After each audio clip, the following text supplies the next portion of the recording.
Job അധ്യായം 39. കാട്ടാടുകളുടെ പ്രസവകാലം നിനക്കറിയാമോ?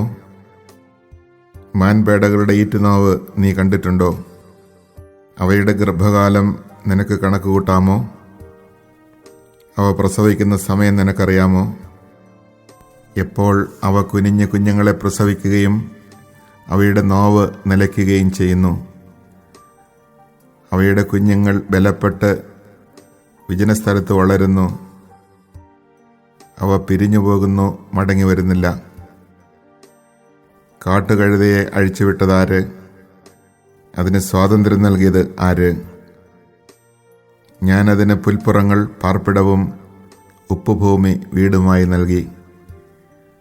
അത് പട്ടണത്തിലെ ആരവത്തെ നിന്ദിക്കുന്നു, മേയ്ക്കുന്നവൻ്റെ ഒച്ച കൂട്ടാക്കുന്നില്ല. മലനിരകളെ അത് മേച്ചിൽപ്പുറമാക്കുന്നു, പച്ചയായത് ഏതും അത് തേടുന്നു. കാട്ടുപോത്ത് നിന്നെ സേവിക്കുമോ? നിന്റെ തൊഴുത്തിൽ അത് രാത്രി കഴിച്ചുകൂട്ടുമോ? നിന്റെ ഉഴവുചാലിലേക്ക് അതിനെ കയറിട്ട് കൊണ്ടുപോകാമോ? അത് നിന്റെ പിന്നാലെ കട്ട നിരത്തുമോ? അത് കരുത്തുള്ളതാകയാൽ നീ അതിനെ ആശ്രയിക്കുമോ? നിന്റെ ജോലി അതിനെ ഏൽപ്പിക്കുമോ? അത് നിന്റെ ധാന്യം മെതിക്കളത്തിലേക്ക് കൊണ്ടുവരുമെന്ന് നീ വിശ്വസിക്കുമോ?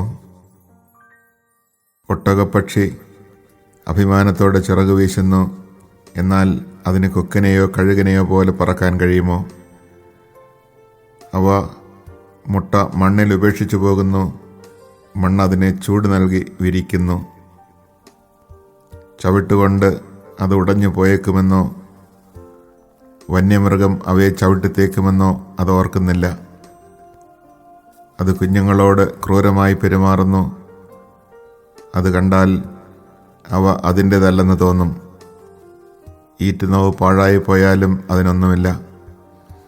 എന്തെന്നാൽ ദൈവം അതിന് ജ്ഞാനം നൽകിയില്ല, വിവേകത്തിൽ പങ്കും കൊടുത്തില്ല. ഉണർവോടെ പായുമ്പോൾ അത് കുതിരയെയും കുതിരക്കാരനെയും പിന്തള്ളുന്നു. കുതിരയ്ക്ക് കരുത്തു കൊടുക്കുന്നത് നീയാണോ? അതിൻ്റെ കഴുത്തിൽ ശക്തി ധരിപ്പിച്ചത് നീയാണോ? അതിനെ വെട്ടുക്കിളിയെപ്പോലെ ചാടിക്കുന്നത് നീയോ? അതിൻ്റെ ശക്തിയേറിയ ചീറ്റൽ ഭയജനകമാണ്. അവൻ സമതലത്തിൽ മാന്തി ഊറ്റം കാണിച്ചുല്ലസിക്കുന്നു, ആയുധങ്ങൾക്കെതിരെ പാഞ്ഞു ചെല്ലുന്നു. അവൻ ഭയത്തെ പുച്ഛിക്കുന്നു, സംഭീതനാകുന്നില്ല. അവൻ വാളിൽ നിന്ന് പിന്തിരിഞ്ഞോടുന്നില്ല. അവൻ്റെ മേൽ ആവനാഴിയും മിന്നുന്ന കുന്തവും ശൂലവും കിലുകിലുങ്ങുന്നു. അവൻ ഉഗ്രതയും കോപവും പൂണ്ട് ദൂരം പിന്നിടുന്നു. കാഹളനാദം കേട്ടാൽ നിശ്ചലനായി നിൽക്കാൻ അവന് കഴിയുകയില്ല. കാഹളം കേൾക്കുമ്പോൾ അവൻ ഹേഷാരവം മുഴക്കുന്നു. അവൻ അകലെ നിന്ന് തന്നെ യുദ്ധം മണത്തറിയുന്നു. സൈന്യാധിപന്മാരുടെ അട്ടഹാസവും ആജ്ഞാസ്വരവും തിരിച്ചറിയുന്നു. നിന്റെ ജ്ഞാനം കൊണ്ടാണോ പരുന്ത് ഉയരുകയും ചിറകുകൾ തെക്കോട്ട് വിടർത്തുകയും ചെയ്യുന്നത്? നിന്റെ കൽപ്പനയാലാണോ കഴുകൻ പറന്നുയരുകയും ഉയരത്തിൽ കൂടുകൂട്ടുകയും ചെയ്യുന്നത്? അത് പാറപ്പുറത്ത് ആർക്കും കയറാൻ പറ്റാത്ത പാറക്കൂട്ടങ്ങളുടെ തുഞ്ചത്ത് പാർക്കുന്നു. അവിടെ നിന്ന് അത് ഇരതിരയുന്നു. അതിൻ്റെ കണ്ണ് ദൂരെ നിന്ന് ഇരയെ കാണുന്നു. അതിൻ്റെ കുഞ്ഞുങ്ങൾ രക്തം വലിച്ചു കുടിക്കുന്നു. ശവമുള്ളിടത്ത് അവനും ഉണ്ട്.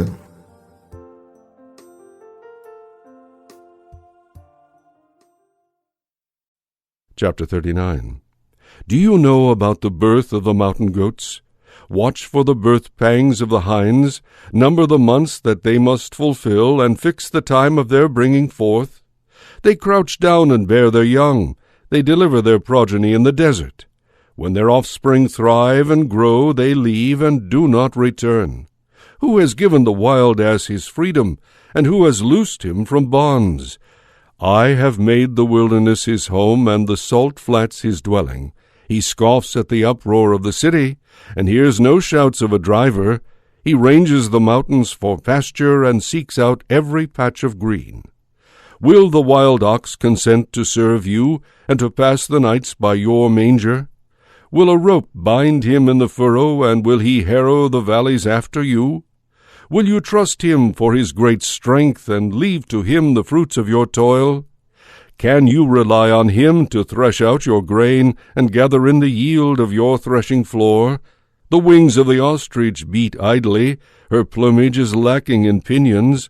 When she leaves her eggs on the ground and deposits them in the sand, unmindful that a foot may crush them, that the wild beasts may trample them, she cruelly disowns her young, and ruthlessly makes naught of her brood. For God has withheld wisdom from her, and has given her no share in understanding. Yet in her swiftness of foot she makes sport of the horse and his rider. Do you give the horse his strength, and endow his neck with splendor? Do you make the steed to quiver, while his thunderous snorting spreads terror? He jubilantly paws the plain, and rushes in his might against the weapons. He laughs at fear, and cannot be deterred. He turns not back from the sword. Around him rattles the quiver. Flashes the spear and the javelin. Frenzied and trembling he devours the ground. He holds not back at the sound of the trumpet, but at each blast he cries, Aha! Even from afar he sensed the battle, the roar of the chiefs and the shouting. Is it by your discernment that the hawk soars, that he spreads his wings toward the south? Does the eagle fly up at your command to build his nest aloft? On the cliff he dwells and spends the night, on a spur of the cliff or the fortress. From thence he watches for his prey. His eyes behold it afar off. His young ones greedily drink blood. Where the slain are, there is he.